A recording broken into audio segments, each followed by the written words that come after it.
អាយឧត្តមអភិសន្តិបណ្ឌិតសសុខានិងលោកជំទាវអញ្ជើញចូលរួមពិធីបញ្ចុះខន្ធសីមានៅវត្តគិរីជលសាកោះរ៉ុងក្នុងថ្ងៃទី2នៃពិធីបុណ្យបញ្ចុះខន្ធសីមានៅវត្តគិរីជលសាកោះរ៉ុងពលគឺនាព្រឹកថ្ងៃទី25ខែមេសាឆ្នាំ2025នេះអាយឧត្តមអភិសន្តិបណ្ឌិតសសុខានិងលោកជំទាវកែសុនសុភីសសុខាដោយមានការអញ្ជើញចូលរួមពីលោកជំទាវញ៉ាំសាខុនសខេងនិងលោកជំទាវម៉ៅម៉ាឡៃកែកំយ៉ានបានអញ្ជើញចូលរួមប្រារព្ធពិធីកិច្ចបដិបត្តិតាមគន្លងព្រះពុទ្ធសាសនានិងប្រពៃណីទំនៀមទម្លាប់ខ្មែរក្នុងពិធីបុណ្យដែលប្រព្រឹត្តទៅនៅភូមិព្រែកស្វាយសង្កាត់កោះរ៉ុងក្រុងកោះរ៉ុងខេត្តព្រះសីហនុ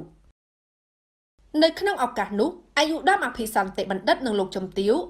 វសម្ដេចក្រឡាហោមនិងលោកជំទាវអាយុឧត្តមកែកំយ៉ានព្រមទាំងថ្នាក់ដឹកនាំក្រសួងមហាផ្ទៃនិងរដ្ឋបាលថ្នាក់ក្រោមជាតិបានអញ្ជើញបូជារណ្ដៅសីមាប្រារព្ធកិច្ចសមាទានសិលនិងរាប់បាត្រដោយមានការយាងនិមន្តចូលរួមពីសម្ដេចព្រះវណ្ណរតនកតិបណ្ឌិតមួងរ៉ាសម្ដេចព្រះពុទ្ធិជ័យមុនីបណ្ឌិតខឹមសនសម្ដេចព្រះឧត្តមមុនីជាសំអាងនិងសម្ដេចព្រះមង្គលមុនីរាំងសីហ៊ូឈីវនៀត